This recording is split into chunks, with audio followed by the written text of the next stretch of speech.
Hello, everyone. Welcome back for our final panel of the day.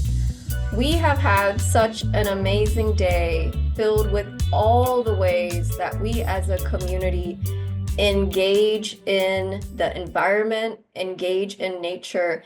And one thing that I keep thinking that keeps coming up in every single session that we've had, we talk about the importance of re-examining how we define environment, and that we as a Black community have always thought more broadly about how we define environment, how we engage in the environment. And so it makes me so excited to have our final panel of the day be Restorative Park Engagement, addressing intersectionality. Um, and we will be talking about how one park can lift up so many different facets of the community. Um, and before I introduce our speakers, I just want to say another round of thanks. We have shared a few names for sponsors that have really been champions of the conference, but for all the names we've shared, we have 26 additional sponsors who we can't go through every single name, but many of them have been a part of this conference for years. And this conference would not have been possible without them. For any of us who were here in the last month and a half and saw all the back and forth with funding, federal jobs, positions, this conference also felt that back and forth. And the reason we have been able to keep going is because of those 26 sponsors who keep coming and keep supporting and keep giving what they can to make this possible. They're the ones with virtual booths. They're probably in the community engagement board, in the chat. Thank you to all of you for making this possible. And so I'm gonna go turn it over. We have today for our panel looking at parks as more than just green spaces, but as spaces where people can heal, connect, and grow. So we're looking at park engagement from a trauma-informed approach, and we're going to hear how these different organizations all work together to address the unique needs of the community that surrounds Anacostia Park. So I'm so honored to present to you today, and I'll only give brief introductions for all four of the people joining us, but we have Akiima Price, who has been part of Taking Nature Black for many conferences. She's a DC native and a nationally respected thought leader in social justice and environmental issues. And she was one of the pioneers, is one of the pioneers of restorative park engagement and really looking at using nature to connect economically stressed urban communities with transformative outdoor experiences. Um, and then we will also have joining us as panelists, which I will pass it over to Akiima to do more in-depth intros, but we have Prince Hamn, who founded Making a Difference, as well as Karol Gilmore, a champion of restorative park engagement and creative workforce development. And finally, we have LaShawn Johns, who's also a leader in restorative park engagement, specifically at Anacostia Park, which is the park we're focused on. So without further ado, thank you so much, Akiima, for joining us. And to Prince and Karol and LaShawn, thank you all for being a part of Taking Nature Black. Thank you, Lydia. We're very excited to be able to share what we're up to and hope that people find use to what we're doing. Sorry about that. Let me go all the way back. Y'all got to see everything. But what she says, restorative park engagement. My background, I've been in the environmental spaces since 91. I started through an initiative of the Student Conservation Association called the Career Conservation Development Program. Back then they had the vision for exposing women and people of color to careers in conservation. Imagine that. And we're still kind of working to fit that bill. But thankfully I was able to find a niche in that because I grew up around stress communities, but I was also an environmental educator, and I saw these transformative experiences that kids were having beyond just the can they name three frogs and describe a watershed. And I was noticing how it was impacting the families and how families were already using green spaces. Like, it's not that people of color don't use parks and don't like nature. That is not the fact, right? These people already use these spaces. And so, being from Washington, D.C., back in 2018, I was approached by the National Park Foundation to help build a friends group for Anacostia Park. And they specifically knew what they were getting into with me, because what I was not going to do was build up this friends group to then ask stressed African Americans to help donate money to federal land improvements. But more so, how do we leverage the capital that's already being invested into this park by people's time, their culture, like all these magic things that were happening. And so, in building the Friends of Anacostia Park, I was able to really hone in on our programming around restorative park engagement. Because again, a lot of stuff was already happening without us. Like, people were having these family reunions, people were seeking out the park for stress relief. But by us being now in the park in a more official way through the Friends of Anacostia Park, we're able to provide additional supports by having workforce development where we have folks that look like folks working in the park, and not just picking up trash, but also doing very thoughtful engagement. And so this specific talk today is going to talk about how parks and green spaces help stressed communities navigate mental health, youth engagement, violence interruption, reentry support, grief respite, and life-changing employment. And so I am so like, I get people always ask me to come speak and do this work. And this year I'm really focusing on how to share the mic with the people who are doing the work. Because while yes, I've played a role in helping make a lot of this happen, as you know, things don't, I mean, we cannot move in silos. Like, it takes a village to do this. And so today I'm going to be introducing you to some incredibly talented people that have been doing this work with me. And so restorative park engagement is an approach to park programming that considers how parks can support healing mental health and community wellness, especially for people living in stressful environments. And I do mean economically stressed. Like, as far as Anacostia Park is concerned, if you're not from DC, not familiar, Anacostia Park was a really key to the development of Washington, D.C. It's not that large of a river, but at one time it took ocean-going vessels and, brought over the granite that built the museums. But then as the river became degraded, it kind of just was the mindset around the whole community of just like no more investment, right? And so a lot of the communities east of Anacostia River are stressed, right? There's economic stress, there's higher issues of gun violence and health issues. But at the same time, over 1 million people use this park in the course of a year. So this park inadvertently has already been serving as a clinic. We're just kind of now coming in to figure out how to build in this trauma-informed work, this community-centered model that builds parks into a continuum of care for individuals and families, dealing with chronic stress. So a lot of the folks in these networks are case managers and people who are focused more so on that immediate chronic stress. And so this awesome crew out here today represent a diversity of talents that make this work happen. And so today you guys are going to get a chance to meet Prince Hamn. He founded this organization called Making a Difference. LaShawn John, she created a program called Creating Safe Spaces. And Karol Gilmore, who operates in these spaces as a contractor under this umbrella of creative workforce development, that really factors in the need for human development when working with folks, and not just unskilled labor, but the type of labor that helps people make the type of money to no longer qualify for public assistance and purchase homes and really kind of change the trajectory of their generations behind them. So this year they're a part of a bigger team that's ground truthing this work so we can make these practices replicable and start taking it on the road, Minneapolis, Detroit, other spaces where there are existing parks and existing stressed audiences. Um, and so, as I mentioned, his focus has been around grief respite and reentry support. I met Prince because he was working with a group of women called Strong Ass Mothers who had all lost their sons to gun violence, and they were already using the park. They were doing a balloon release, and so for me, it was a little bit of like a oops, because it's federal land. You're not supposed to have these balloon releases or whatever. But you know, building the trust and having the relationship with Prince and the women, we're able to now talk about that. And nobody wants to hurt the environment, nobody. But their first line is grieving, right? So they're not thinking about the planet, and it doesn't mean they don't care. It just means that they're in survival mode. And so Prince has been able to help build out that relationship so we can look at other innovative ways that people beyond just that group can find respite in grief in Anacostia Park. And then also this reentry support.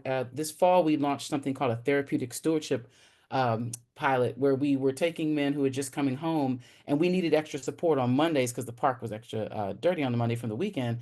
And they came together, and while it just looked like picking up trash, it was so much more than that. They developed a fellowship between each other. They were able to find relations. They built relationships with each other. Like, they didn't have that level of friendship because they had just come home, and they were trying to also reestablish new relationships outside their circle. So this work is so deep. And Prince did a lot of cognitive behavioral therapy within that program. That, again, those are the kind of outcomes that shift people's thinking to different decisions, right?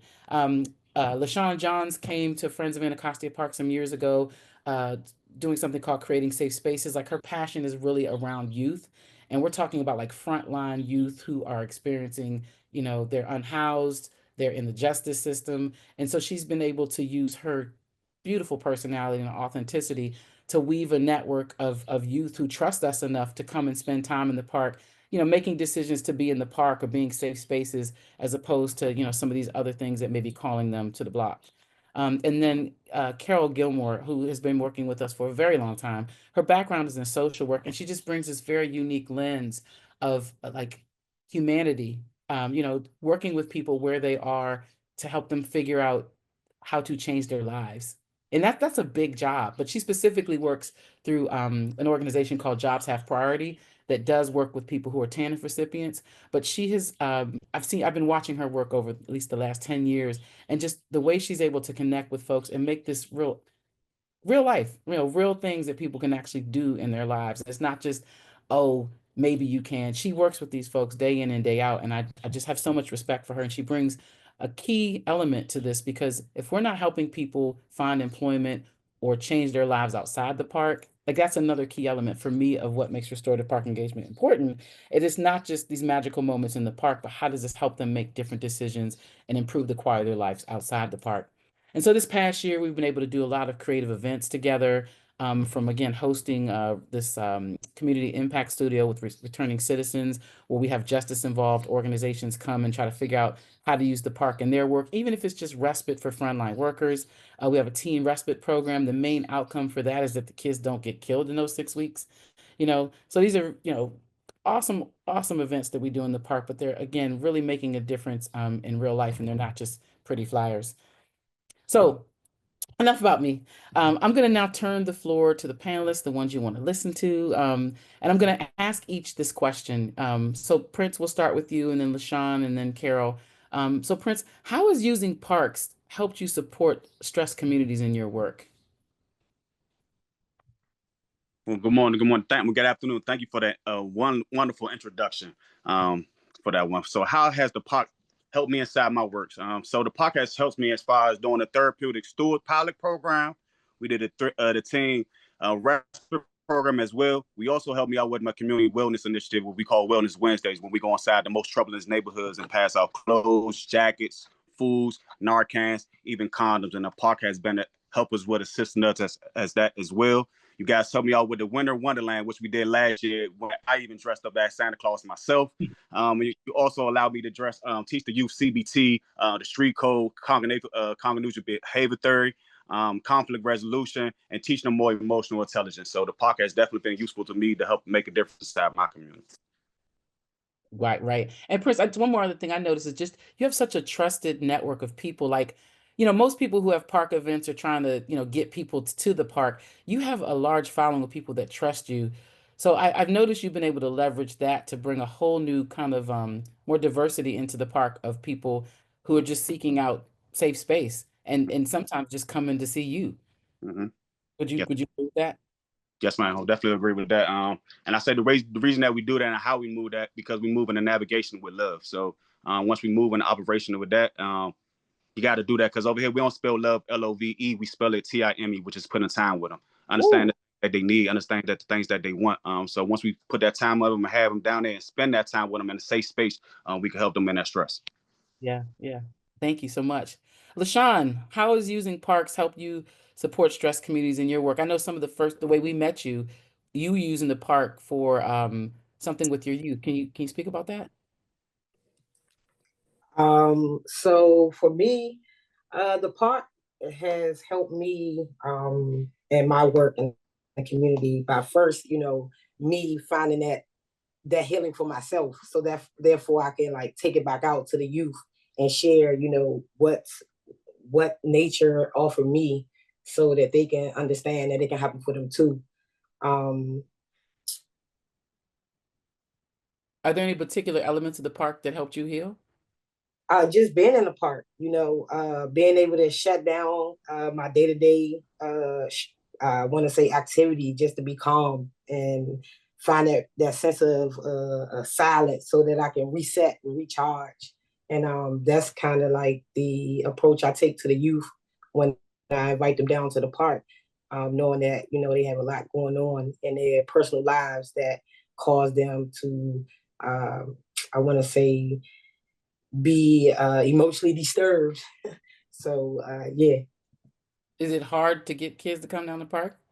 No, because for me, it's being consistent with the kids. So, building that relationship with them, and helping them with like their basic needs, and supporting them where they feel they need to be supported. It kind of helps build that relationship, whereas though they're trusting you now to come out and be exposed to different opportunities and experience, you know, yeah, have experience and exposure, I want to say, to different opportunities to reset their mindset. Mm-hmm. Definitely.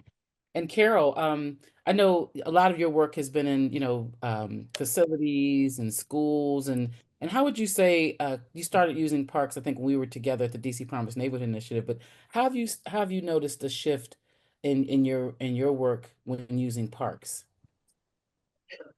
So, excuse me. So, whenever you in that sentence with your work, I think about the fact that I am in year 25 of doing this work. And about 10 years ago, I did reach a fork in the road where I was thinking about, okay, what am I doing? Where am I going? And then the other direction would be passion and purpose. And so 10 years ago was that opportunity where you and I started doing that work at DC Promise Neighborhood Initiative. And that's when I was introduced to utilizing parks in the work, and even thinking about how we could even do that, because we always think about parks, and we think about recreation, having fun, having a good time, and those kinds of things, not necessarily thinking about parks as a source of healing, or even workforce development, where I ended up finding my niche in my happy place, which I called Anacostia Park my happy place. And so, and then I realized at that point that workforce development, that was my lane, right? And so, in conjunction with the work that I was doing with the Friends of Anacostia Park, in my regular 9 to 5, working with Jobs Have Priority, and we were able to partner, immediately my thought process went to being able to erase some of the lines of the box that a lot of the folks that we provide workforce development, job placement services to, by introducing parks and green spaces as a potential career path.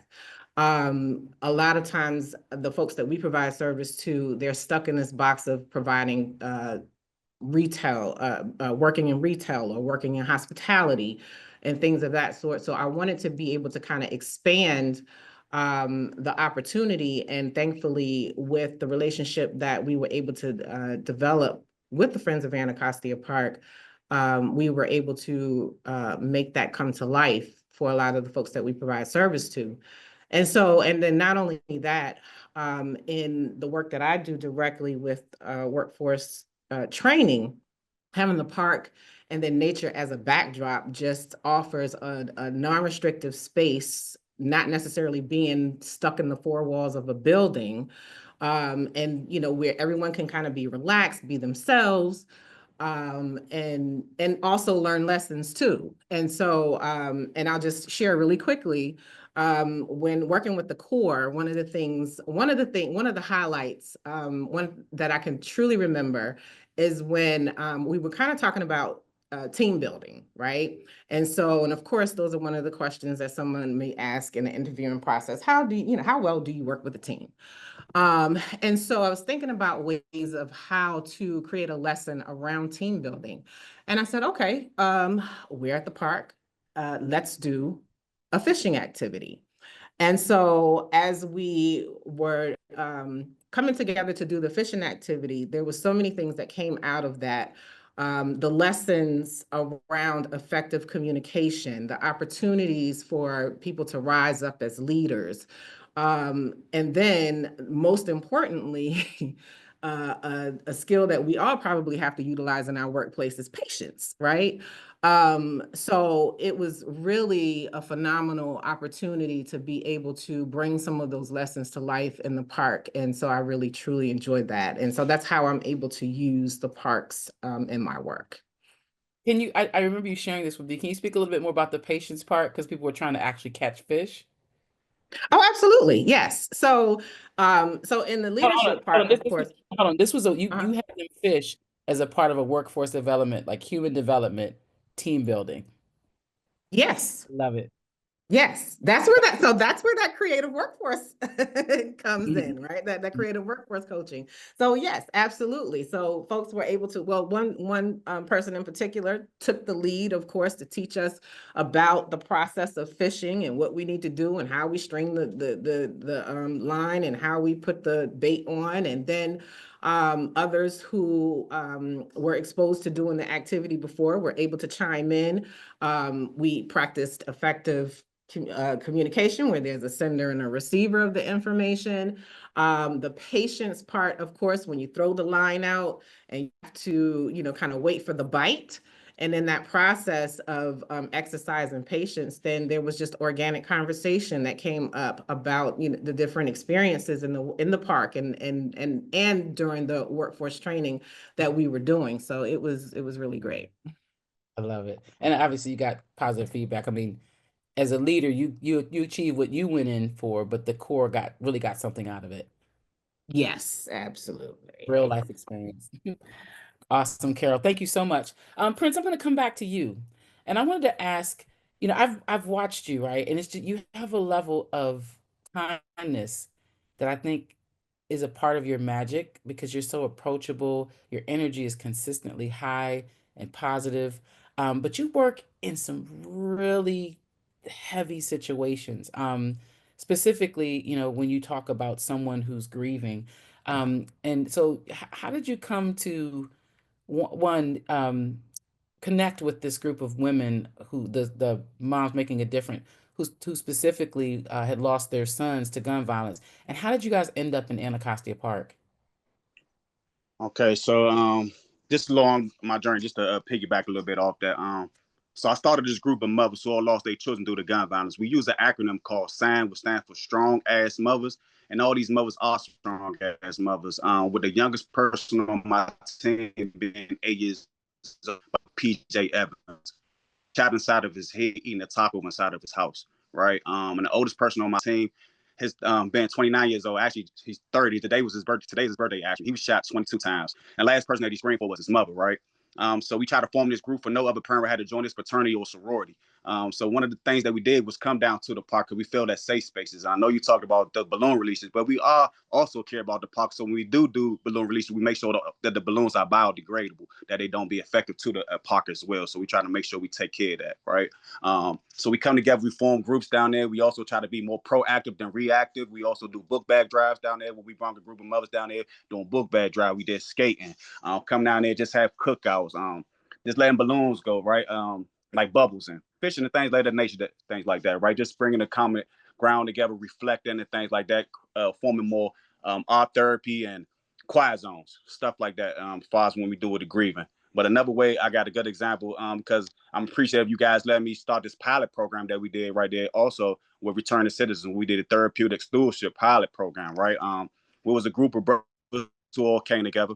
Someone was just suffering with anger, anxiety, just adjusting to life past incarcerations, right? Just trying to find out the difficulty in finding some stability.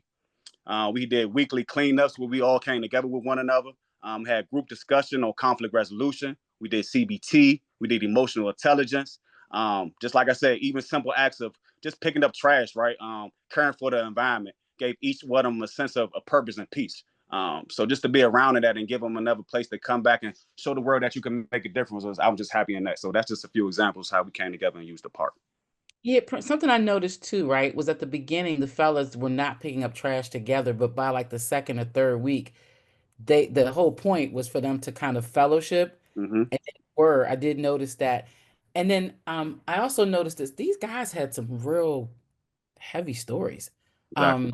And I really loved having Mr. Lester on our team. He's a gentleman who I don't know how long he was incarcerated, but he, was a big drug dealer back in the day. And so now he's out, like he can dress and he's all this, but his mindset has shifted Yep. and he's really helpful. So I guess I got so many different angles to my question to you, but like just the magic that makes these men vulnerable. Because at Mm-hmm. the start, they're not trying to share their feelings. They're Mm-hmm. not trying to, make new friends. Like, what's the shift, and how does the park facilitate that? What is the park doing that makes that happen? Well, I'm glad that you said something back just to piggyback off what you said about just picking the trash up, right? Because we started off with them in the morning time, and some of the kids that they own kids was part of the teen respite program, right? So this also showed them leading by example, and they wanted to make a park even a cleaner, safer community for their child. For that part, right? And you said the key part is to become vulnerable. So once you can show them and see somebody that looks like them and somebody's trying to help them, because hurt people and heal people at the end of the day. And again, it starts off with our first thing. Like I said, moving with love. We don't spell love M-O-N-E-Y. We don't spell it X-B-O-X. We don't spell it P-S-5. We spell it T-I-M-E. Understand what makes you mad, what makes you frustrated, and how can we cope and move on here to the next step. So again, moving with love, moving with peace, and just thanks for the opportunity because you're creating a safe space where they can become vulnerable and open up to them type of places. Yeah, that's where the magic happens. Thank you. LaShawn, coming to you. So LaShawn, yourself, like you've shared often with me and others just your history, like your journey as a high risk youth, some of the places you found yourself as a result of your decisions and your mindset then. Um, I can tell that colors a lot of your passion for wanting to help other youth. And I've seen you, and I'll give everybody an example real quick. So, well, first of all, the spectrum of youth. So low risk youth would be youth who they not really in trouble. They might, skip school or something like that, but they're not on paper, right? In terms of the real multitude of kids that are out there at risk. But they're right on that teetering part because they're looking at these other kids and thinking that's cool or whatever. But then you've got like the middle risk kids who maybe did get into a little bit of trouble, might have been in the back seat on that carjacking, not completely incarcerated. And then you've got this other high risk youth, right? And I've seen you engaging with this audience. So I'll give the audience an example. There's a gas station outside of Anacostia Park, and I remember some years ago these boys hang out front, and they're willing to like wipe your window or da da da, but asking for change. And a lot of people write that off as like, oh, do something with your life or whatever, right? But what they don't realize is that this is a choice they're making to not be doing something else that could be getting them in trouble for dollars. And so when I wanted to bring them to the park, I had all these thoughts, but I didn't have the time or relationship with these kids. I didn't know how to begin that. And then I met LaShawn, and come to find she had already built a relationship with these kids, these young men who were also related and shared the same living space. That were on the cusp of this high risk sort of space. And as we define high risk here, we're saying high risk youth are young people facing significant challenges that threaten their well being and future stability. This includes those who are unhoused, involved in the justice system, living in toxic or unstable home environments, or disconnected from youth. And that's so many more youth, I think, than people realize in DC. But LaShawn, how did you end up uh, building a relationship with those fellas? Like, how did that happen? Thanks again, Kingdom, for this opportunity to share this experience with, creating a safe space for these youth. So I pulled up to the gas station one time and I saw these youth out. And as you said, they were offering to pump my gas and do these things. And at that moment, I wasn't even getting gas. I was just stopping to get a soda. So there was an opportunity coming up at Martha's Tables called Be Heard. And a lot of these kids, that's all they want to do is feel seen, feel heard, and feel valued. So I told them about the event. And I told them that if they want to go, they can all meet me back at that gas station that following Saturday, and we was gonna go to the event. Lo and behold, I pulled up at the gas station that following Saturday, and they were all there ready to pile up in my van. So we went to Martha's Tables. They were able to be a part of the event. And from this event, they all were able to get signed up for Martha's Tables Global Passport Program, which provides Ward 8 community, Ward 8 youth the opportunity to travel the world, to have exposure and experience to different cultural lifestyles, just different sceneries, and also just the opportunity to get out of Southeast Washington, D.C. So after that happened, they start calling my phone. And so I started hosting roundtable talks in the park. And so through these roundtable talks, I got to learn the individuality of each of them and started being able to help connect them to the resources that, they were saying that they needed for support. So I found out some of them weren't in school. I found out some of them were homeless. I found out some of them just, again, wanted to be in a space where they could feel safe. So I was able to start inviting them down to the park and doing park cleanups. And with these park cleanups, though, I was offering them a little stipend. So it was an opportunity to earn and learn. So just continuing to connect them to resources that help them thrive. Some of the ones that were in school, I was able to help their mom get them back in school. The mom also was facing hardship. Her rent was behind, her lights were off. So just being able to help her with these resources to get to find stability in her home. Actually, I want to say it kind of like built more of a bond with the youth, because I wasn't only helping them, I was now helping their mom. So it was kind of like giving wraparound services to these guys. And from that day forward, my phone don't stop ringing, and they always looking for. Another big thing that happened for the youth as well was throughout the roundtable talks, we were able to get all of them at a roundtable talk at the Department of Employment Services, where they all were able to get signed up for youth summer employment. And they've all been sent since this happened in 23. So since 23 to now, they've all been participating in the Marionboro Youth Summer Program employment, being able to, earn and learn throughout the summer and be in safe spaces. Yeah, LaShawn, a couple things I that really blew me away was when I saw the mom in the park. She started coming to events. And then how she was able to make relationships with other people in our village, like Melly, who was able to help her, access some other services. And the second piece that really blew me away that you don't talk about, and that we as leaders, I remember early on, I was realizing like the girls in our program needed sanitary napkins and tissues and stuff like that. And these organizations were like, yeah, that's not what we do. But the need sometimes, you were taking these kids weekly to wash their clothes. Still do. Yeah, but the power, right? Because having dirty clothes impacts how you feel, impacts, potentially if you gotta get joned on that day because of this or that, or makes you not want to go to school. So those are those key things I'm talking about that show up in that compassion where, I don't know where it lives, because a lot of times environmental organizations don't factor those kind of things into community engagement, and maybe it's not their role too, but somebody somewhere needs to, because it's something seemingly small that can make all the difference. Again, those boys went back to school. How long were they out of school? They were out of school for 2 years Oh, before when I met them.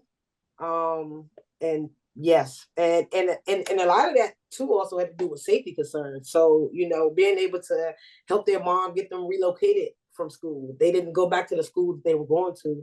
They were actually able to get transferred to a school where two of them are about to graduate this year. So we'll be having some graduation tickets to go see these guys walk across the stage. man, I almost cried, y'all. She sent me a picture of the kids the first day back at school, and I almost cried. I mean, that's huge. That is huge. Because the things that could happen while they're not in school, let alone all these other factors that are at play. And then one last thing I want to mention about something about you, LaShawn, that I noticed that is a really key skill set that I don't know how you teach this, but we had a group of kids in the park. A lot of people come to the park, you know, just without even having an appointment. They don't need an appointment, but like groups will use the park and they'll bring, especially groups that have like halfway house kind of situations. And there was this youth in the park sitting there, and I didn't even realize this, but you noticed he had a box on his ankle.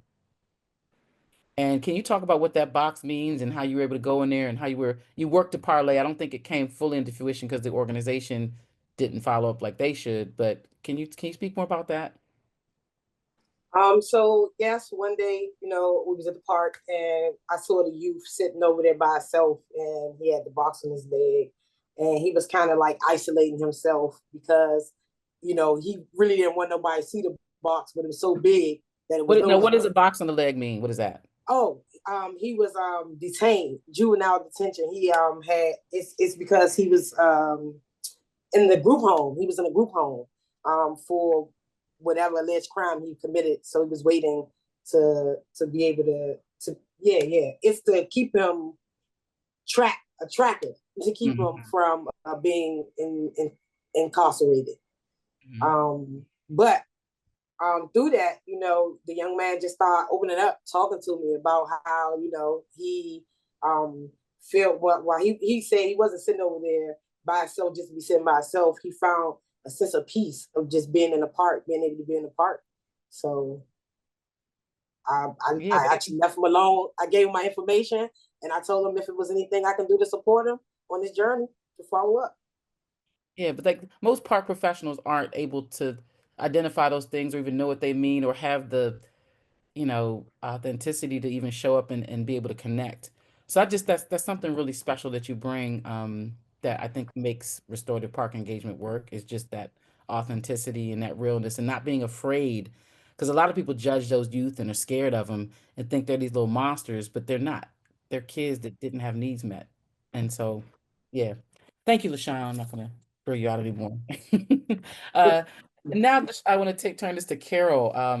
Karol, can you share an example of someone whose mental health? Well, first of all, let me also preface this. Carol's been working with us for the last 3 years and has seen us through 3 to 4 different seasons of core members. And so our core members are typically folks who we are pulling through partnerships of people who are working with folks maybe just coming home or just need a little extra support or kind of second chancing. And so it's not an easy audience when you're trying to help people to shift their mindsets because a lot of times people aren't they're unemployable not because they physically can't do the job. It's because they don't have the emotional maturity sometimes or they have these triggers and they just can't keep it together and will say something, not show up, or just kind of continue these cycles of patterns that keep them unemployable. But I've seen, Karol, you have this magic where you're able to really connect. And I've seen you make a difference in the lives of a lot of our core members and just the trust that they have with you, knowing that what they talk to you about doesn't, go anywhere. So I just value that. But I'm, could you share just one example of someone whose mental health and career path improved through your creative park workforce development? Sure. It's hard for me to really pinpoint just one in particular because, as you mentioned, with all of the individuals that I've worked with through the core, I have absolutely seen progression in their mental health and their own capacities and the way that they show up in the world. And they have definitely improved on their career path and have moved on into different careers. But anytime that I get an opportunity to brag about the work and the impact of the work that I do, I think about one person in particular. And as I mentioned before, primarily in my primary position, managing the program where I work with individuals that receive temporary assistance in needy families, primarily our demographic are women, are mothers. But one particular day, I had a visit from a young man who was had just been assigned to our program. And he came in, and just by first glance, and I'm pretty sure he'll be okay with me sharing this this story because we've shared it publicly before. But and I will refer to him endearingly as Q. But he came in, and I remember just at first glance looking at him, he had this real defeated kind of aura about himself, and he would talk about how his challenges and struggles as a single parent, wanting to do the very best that he could. However, there were some justice involved kind of things that were impacting him and his employability on his current career path at that time. And so he also had a passion that he shared with me with working with the youth. And so as he was talking about that, and whenever anyone speaks to me and they're talking to me about something, one of my go-tos is tell me more. And so I definitely hit him with the tell me more. And during that time, he lit up completely as he was talking about the work that he was doing with the youth. As he was speaking, I immediately thought of LaShawn. And I immediately thought of the park. I was like, oh my goodness, his character, the true essence of who he is, everything just began to just kind of illuminate in that moment. And I said, oh, we gotta definitely get you to the park. Gotta get you to the park. And so not only get you to the park, but also because of the fabulous partnership that the Friends of Anacostia Park has with Jobs Have Priority, we were able to get him in with the Corps to start the work experience. And so as he was now transitioning from not having a job, actually being in that space of feeling like that he wasn't employable, he now landed himself into this opportunity working at the park. Who would have ever thought that you could even work at the park, right? Because when I talk about it, a lot of times people look at me like I have three heads and say, "What, work at the park? How can I do that?" But the Friends of Anacostia Park has laid out a great opportunity for folks to get numerous skills. Again, not just picking up trash, but in visitors engagement, youth engagement. So many ways that that they're able to upskill and increase their employability. But with Q, not only did he go on to work as a part of the Corps, he also has created his own organization. So he is the founder, CEO of his own organization. And he is also a Restorative Park Engagement Fellow. So he has absolutely progressed in his career path, has surpassed, I'm pretty sure, anything that he could have imagined in that time that he and I first sat down and talked about his goals. So it's very evident, it's very possible, everything is possible. And in that particular case, everything that was supposed to happen did happen, and it was all due to that connection that we were able to make in his experience at the park. I love it. I love it. He is phenomenal. I wish I didn't want to overshare, but we have so many pictures, I guess, that I could have been sharing in the background of these core members. But if you visit the Friends of Anacostia Park website, www.friendsofanacostiapark.org, and go to I think it's the Who We Are, but the core, we do list all of our past core members. But if you take a look, you'll see LaShawn. But also, as you look at those core members, each one of them had a relationship with Karol, and I'm sure they remember you, and you still stay in touch with a lot of them. So I just want to thank you personally as someone who's been so invested in Friends for what you've been able to do to help us solidify our workforce development model. I know it's still in the works, but each year I think we get closer and closer, and that's why again we want to next year kind of take this on the road and really be able to share some sound best practices in this work. And I know you have your own body of work that folks can follow up with you on as well. But I'm just grateful you share your talents with us. Thank you. All right, guys. So we're going to take it to, I see we do have some questions. This first question is, bridges across the Anacostia and the 11th Street Bridge Park represent big investments in Ward 8 and potential to jumpstart gentrification. How does your group think about this organization and its project? I know as far as Friends of Anacostia Park is concerned, It's I have my own feelings about gentrification. I think sometimes you need something to jolt the comfort of people in stressed communities. And sometimes, I've seen people as a result of gentrification be relocated to better neighborhoods. But that's not always the case. And it definitely does represent struggle and is not always very thoughtful to stressed and low income communities. But those two groups specifically, we don't do a lot with per se. We do cleanups. They do have something called Skyland Workforce Center that I think Karol's organization has made some attempts to partner with. Um, I don't see those people as big bad monsters. I just think that they are in a unique place around development, which can always trigger, especially in a neighborhood like Anacostia that is already experiencing gentrification. But there are also great groups like the Douglas Land Corps who are trying to help. And I know that the Love Street Bridge has an equitable development division to it. So personally, as far as the park is concerned, in Friends of Anacostia Park, we don't have a direct relationship where we of concern around gentrification.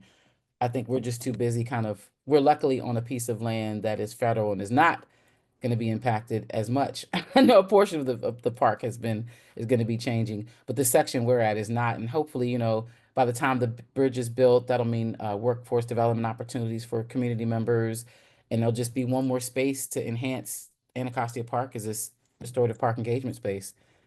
Did any of you guys want to talk to that? I don't think you guys work directly with 11th Street Bridge either. Yeah. All right, let's see. We got another question. How is Friends of Anacostia Park funded? Grants. We don't get a lot of federal money, but because we are set up specifically as a friends group under the National Park Service, we do lean on the National Park Foundation, and they do provide support.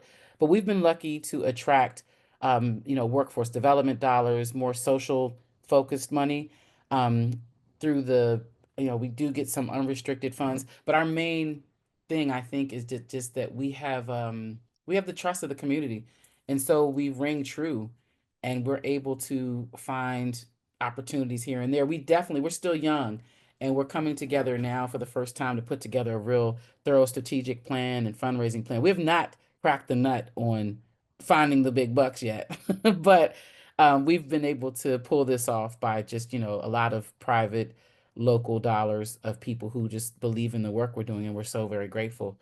Um, the next part is, let's see. Third question, what are some strategies for increasing early engagement and growth among our future community stewards? Come on, panel. Holla. So I would say, just increasing early engagement and growth among our future community stewardships. First of all, show intentions, like what, and you gotta build these relationships with them. You have to make it inclusive for them to want to be able to be a part of the community. Yeah, that's just simple. That's all I have for you. Yeah. I often tell people, go ahead, Prince. I feel like for individuals, they got to be more engaging, advocate, like join and promote more park-based programs, share more personal stories about how people that came to the park are like successful stories coming in and out there.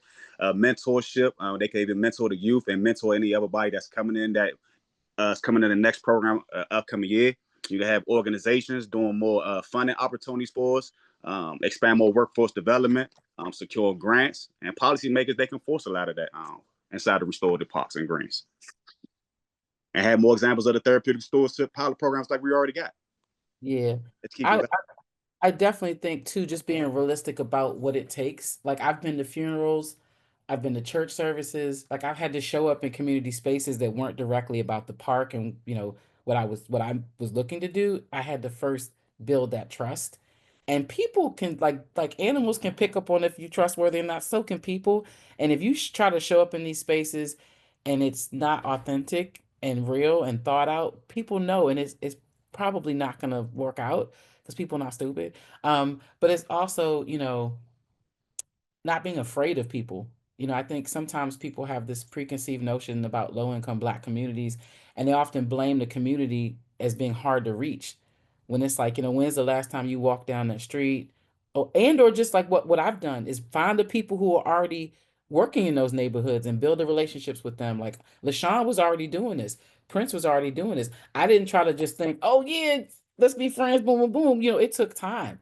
It took me showing up for them to trust me. Because there's another thing. A lot of folks that work in this have wounded lenses because we've either been discriminated against, we've been lied to, we've been let down. And so a lot of us move with like, "Oh, can I trust you? Can I trust you?" I mean, thankfully we've got this trusted network, but that's why it's really important to me to put that time in because, and I hate to use this analogy, but like if you get an animal who was abused, they're not gonna come in your house and immediately sit on your lap and start rubbing on you, right? It's gonna take time. You're gonna have to, it could be 3 months. Who knows how long? But that's why I said the initial thing is just being realistic about how far you're willing to go to build this relationship. And then what do you have to offer? And it's not always about money. What you say, Prince, TIME, like showing up, that time.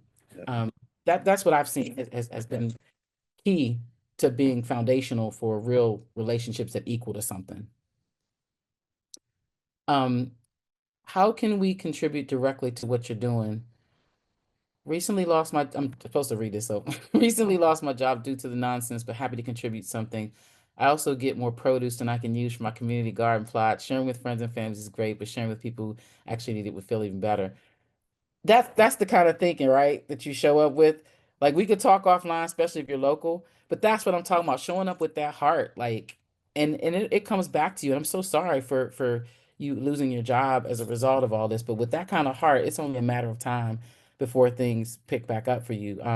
If you are interested, I think my information should be in the app, but I can share it at the very end or someone can put my email in the chat, but I'd love to talk more about that. I will be launching a website for Restorative Park Engagement soon, where you can learn more about Prince and LaShawn and Karol and other folks doing this work. And by the end of the year, we should have some actual distilled practices that are actionable items. I just am very sensitive about like launching this because I don't want to just be like, look what we're doing, look what we're doing, because it happens because we did the magic. You need very specific steps. And you maybe don't have LaShawns in your networks, or maybe you don't have Princes in your networks. So I want to be able to create something that people can actually come into and be met where they are. And again, it's probably going to take years before we fully establish this out into a national practice that's just like water. But in the meanwhile, just send me an email and I can keep you posted on when that website pops up. And or feel free to reach out to Karol, LaShawn, and Prince directly as well, because they have more knowledge too. I'm just kind of beating one with the mic right now. It looks like this is the last question here. How can we ensure maintenance organizations share the same values as park users? Not sure about that one because values is not something you can often predict. I mean, you can align yourself with people that show you their values, and maybe I'm more so about um, yeah, I guess the capacity needed for people who work in parks. I've noticed that actually maintenance organizations, and I don't know if this is necessarily like the maintenance departments of organizations typically tend to be more friendly than like the resource management and the ones that have more technical backgrounds. So maybe I'm misconstruing the question, but a lot of times I do see that these maintenance organizations are from the community that we serve and could potentially already share values. So I don't know if I did a good enough job answering that question, but at the end of the day, I would just say be humble and know who your park users are. So actually, there's a seventh question. How can restorative park engagement practices be tailored to meet the diverse needs of communities considering environmental justice, accessibility, and cultural identity? That's what it's all about. Like the principles of restorative park engagement are basically seeking out, so our audience are stressed audiences, right? People who are economically stressed, who, again, depression, like all these different things that may be byproducts of people who live in stressed neighborhoods, that we often are community responsive. So if we, like, again, if you realize there's a lot of people that have experienced grief, then we're trying to be responsive with things that factor that in. I know respite is a kind of a large net that we use because most people need respite. You know what I mean? Whether it's policemen, teachers, parents, whoever. And parks are just like so quick and easy respite, right? Even if you just come down without us being there just to see the water or breathe. But I mean, our role is making sure that the park stays open, making sure there's a bathroom there that's clean, and making sure that there's not trash blocking you from being somewhere. You know, there's so many different aspects to the programming of restorative park engagement that again are inherently focused on those things around considering environmental justice and accessibility, cultural identity. So again, if I've not done a good enough job answering some of these questions, please feel free to email me directly. We can schedule to talk offline.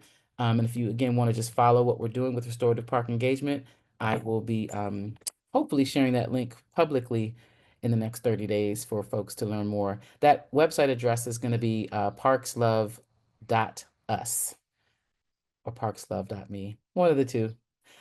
So guys, we have time. We have 10 minutes left. We have time for one more question. I need to get my slide thingy back up here. And so each person, I want you to take about a minute and give us one action step that you recommend for someone who's looking to use restorative park engagement methods in their work. And Prince, we'll start again with you. One of the first action steps I think you should want to do is focus on what you want to do. Identify it, like choose your focus group. If you want to do as far as re-entry, if you want to work with a lot of return to citizens, if you want to work with youth, if you want to just pass out trauma, make sure you partner with somebody, collaborate with the nonprofits, mental health organizations, certain health professionals, right? And just seek some type of funding after you do that. Use the park for healing and create your pilot programs like we just did, therapeutic service steward pilot program. That's a great example if you want to use right there. So action steps you can start right there. Identifying your clientele. Okay. All right, LaShawn. Prince just said it all. I don't think I need to say anything else. That is unacceptable, ma'am. I need you to give me one action step that you recommend. I believe what he said is true. Collaboration with organizations that's already using this method and it worked. That would be the first go-to, because then we can What learn. if they don't have it? What if they don't have it in their neighborhood? Like, what if they're in a city that doesn't have restorative park engagement methods already? Essentially, you're kind of saying seek out people like the case managers, folks on the Yes. front. Yep. Yeah. That would be the first step. Social service organizations. And so, DBH, Department of Behavioral Health, healthcare, healthcare organizations, just all of those kind of partnerships to bring those resources and the restorative park engagement work. That's what I would say.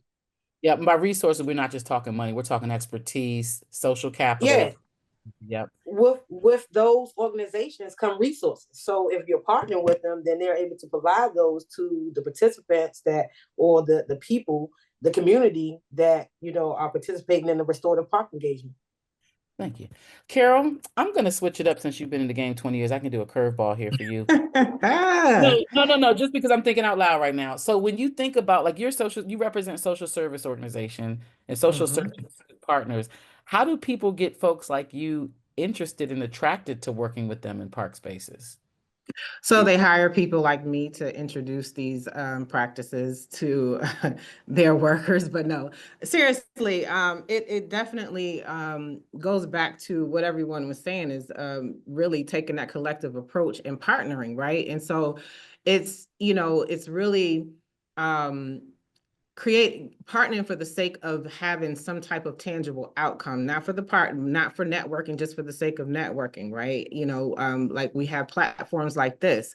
I challenge you to connect with at least one organization that could kind of fit the puzzle piece of what you're doing, to see how you can utilize nature and parks and green spaces that you didn't normally use them before. Begin to erase these lines that the box that we're in as a community, as a whole, for individuals that need this, that need to be exposed to something different, because that's what it's really about. If you don't know, you don't know. And exposure and education is so important. And so, I would just, I think the convening of a conference like this is phenomenal. And I also feel like that the outcome could be great and have huge impacts on our communities. And so I don't even know if I really answered your question directly, but I just feel like that was on my spirit, and I had to say that because, you know, a lot of times we do often say, hey, you know, I want to hear more about what you're doing. Shoot me an email, and then, you know, we get back to our workspaces and we never send that email, or we never connect. And then, you know, folks over here wondering, how can we do this and how can we do that? Whenever it's happening, it's just that we have to be very intentional about our convening. So, Well, so let me ask you yeah. one more back piece to this. Sure. Is this type of work attractive to people? Like, 'cause I know for you, you got case managers that have so many clients, they're kind of swimming in their workloads, they're stressed, and someone like LaShawn, who kind of shows up at your space on Fridays, but how do you, again, spark that interest? Like, is it hard to sell park-based engagements to people in justice and human services?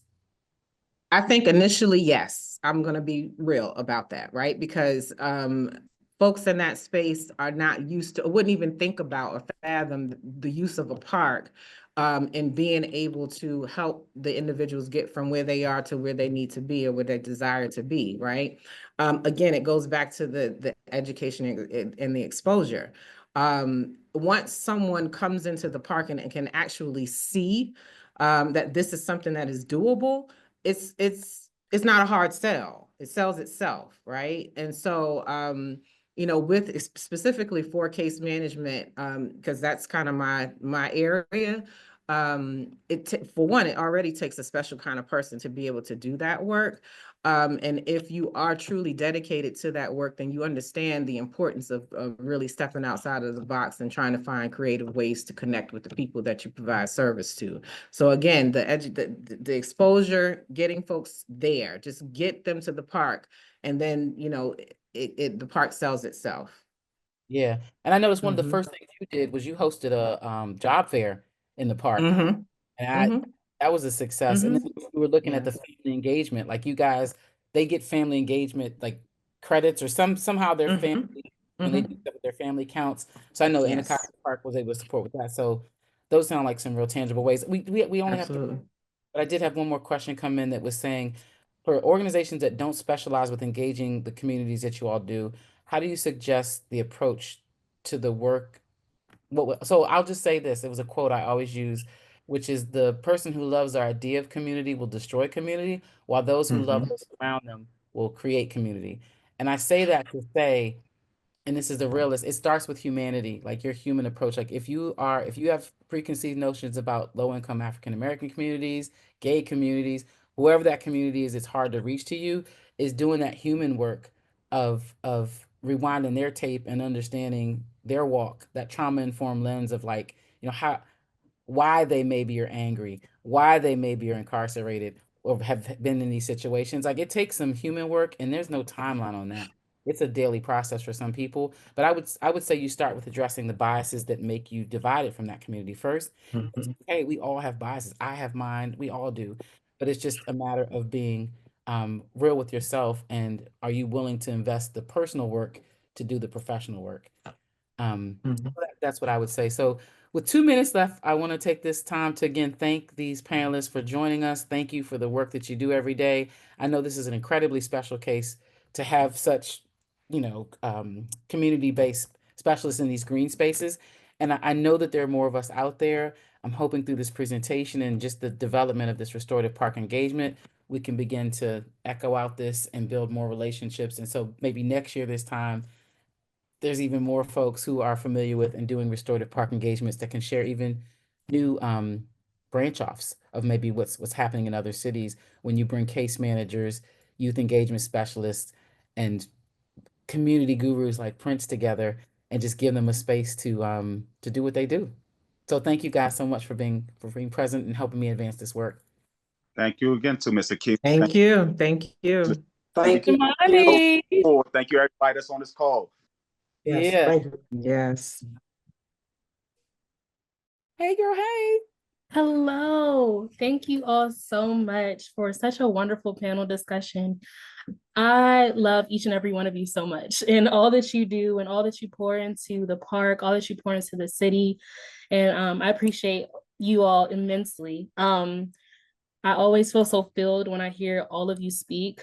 And I think it just speaks volumes to what the power of humanity is. And the main theme that I kept hearing throughout the course of your presentation and your panel was everybody's character. Like, you know, to see somebody's character and to be able to encounter them and to have that trust and to have that love. Love is spelled with Time. That is a main takeaway. And I think many organizations, many people who want to continue to do this work, want to start to pour into community in a different way, will see it from a different perspective. We see now people are trying their best in any way, shape, or form, whether it's a book club, whether it's a hike club, run club, whatever it is, to draw closer to community. And the people that are in those spaces and what will draw them there, what will keep them there, and what will fill them. So thank you for filling all of our cups this evening. I can't wait to see you all on Friday. But just so many thanks. I want to pass it over to Inga Skippings, one of Nature Forward's board members, to close us out for today. Inga is a consultant and facilitator who partners with mission-driven nonprofit organizations and foundations of all sizes to tell compelling stories and live their values through their work. Very related to what you all are doing here, what you all shared. Inga serves on the advisory board of Cornell University's Global Labor Institute, which focuses on improving labor practices around the world. Also an Emmy-nominated former journalist who began her career in local Washington, D.C. and network television news. So Inga, I'm going to pass it over to you for our closing remarks for today.